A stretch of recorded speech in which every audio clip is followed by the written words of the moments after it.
May Day was a day that brought hundreds of thousands worldwide out in the streets to stand for economic justice. But out of all the retelling of May Day's historical roots, one disturbing event has been kept out of the dialogue, and for good reason. Did you know that on May Day in 1971, the Army herded 7,000 protesters into a stadium-turned-prison camp right here in Washington, D.C.? Well, that was back in the 1970s, and a lot's changed since then, right? Well, not exactly. The infamous incident of the U.S. military interfering in local law enforcement operations leads us to a recently released DoD document called, quote, Internment and Resettlement Operations. The manual outlines policies for processing detainees in internment camps inside and outside of the U.S., including the re-education of detainees to ensure their integration back into society.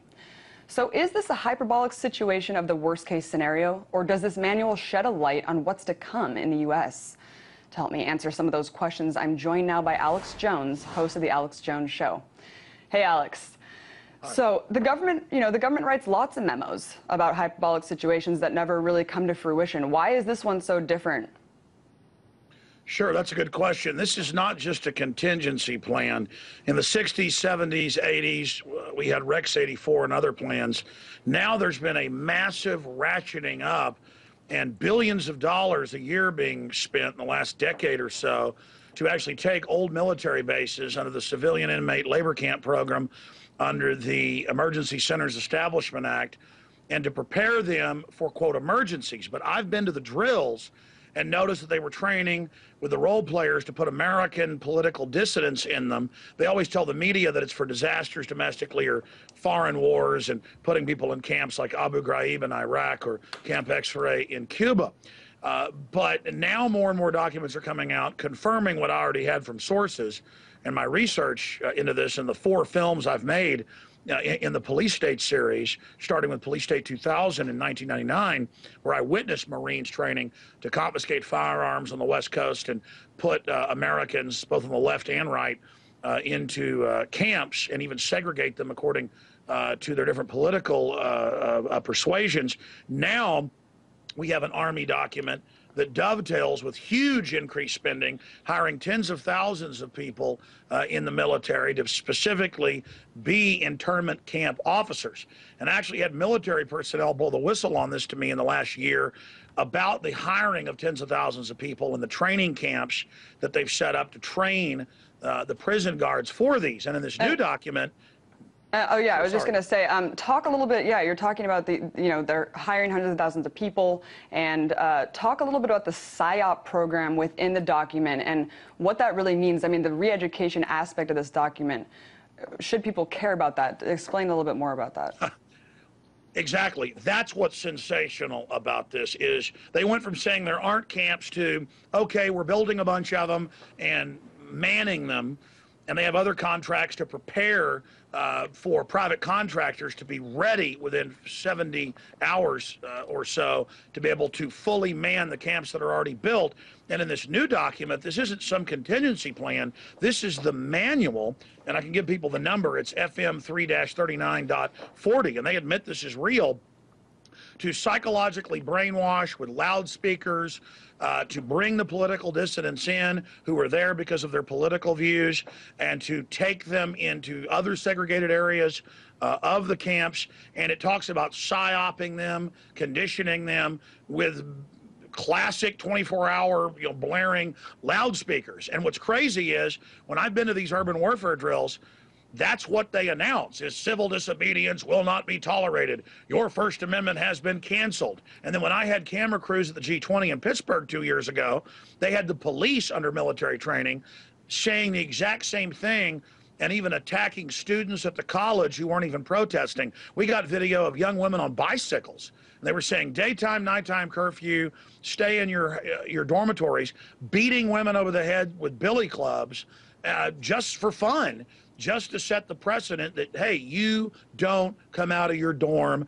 There was famous footage at the G20 under Pentagon control with the local police and National Guard with German Shepherds, old women coming out of the grocery store with bags. And they're told, you can't be on the street. It's broad daylight.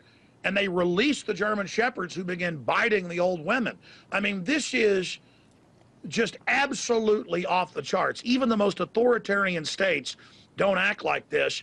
And the social controllers, the big banks that have taken over this country, and their collaborators in the police and military are openly trying to train the police and military to be attack dogs. And now we've got North Korean style gulags with re-education camp manuals right out of the most authoritarian regimes this world has seen. This really proves. What does the reintegration even mean? I mean, how can they be sure that someone's ready to be reintegrated into society? It seems like an interesting concept to explore.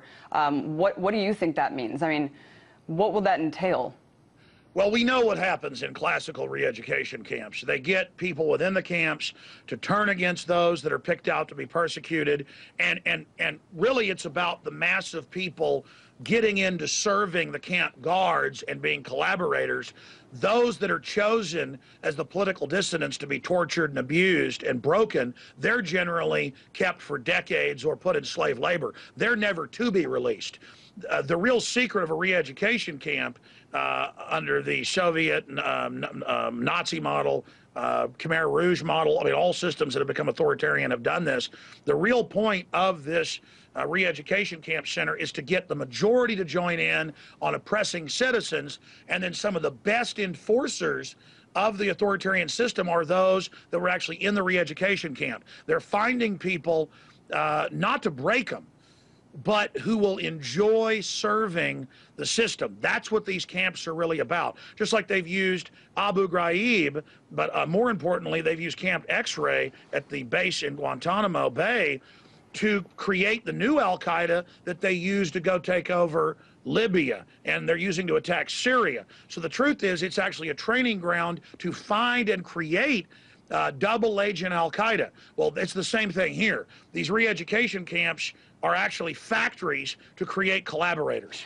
Alex, I wanted to talk a little bit about the memo where it says that it invokes a special restriction on the Posse Comitatus Act, but I thought that Bush in the John Warner Defense Authorization Act of 2007 already suspended the Posse Comitatus Act. I was wondering if you could explain what that exactly means to civilians.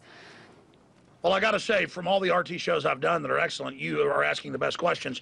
It's 300+ pages. It actually states that, well, there is Posse Comitatus, but the president can suspend that. So all intents and purposes, it's already suspended. Kind of like Congress told Obama, you've got to get authorization to launch a war in Libya. And he said, I don't need that anymore. And so they talk about Posse Comitatus, but only to state it's hollow and dead. And yes, the John Warner Defense Authorization Act, the NDAA, all of these just further suspend Posse Comitatus, the 1878 law barring the military being used on the streets of America. Do you think that these measures, Alex, are being set up in anticipation for some sort of global, unrest domestically? I mean, it just seems like after 9/11, all these measures have been taking place. Why? What is the purpose of ushering them in so quickly? The NDAA, John Warner, this. What do you think they're preparing for? Well, we've seen The Economist magazine, Time magazine, you name it, say Bank of the World, technocrats, the world will no longer have freedom. They brag Goldman Sachs has conquered Europe. Goldman Sachs has conquered us by having our politicians sign on to the impossible to pay quadrillion plus derivatives. And so they're getting us ready for a total engineered collapse where those that collapse the society to re-engineer it pose as the savior. And so that's why they've taken old contingency plans and things they beta tested back in the 70s and 80s and have put it on a war footing and just ramped it up 500%. I mean, it is just, it's not just this document, it's billions a year now in the public bids for companies to supply the barbed wire, the private security, the interrogators. I mean, it's all there. You just have to look at each document and put them together, and it is frightening. A lot of intelligence. It is interesting, Alex, and it is also worth noting that the government has said that it's not a matter of if, but when there will be a digital terrorist attack, and that could explain the crackdowns on the internet and the fight that we're seeing on that front. That was Alex Jones, host of the Alex Jones Show.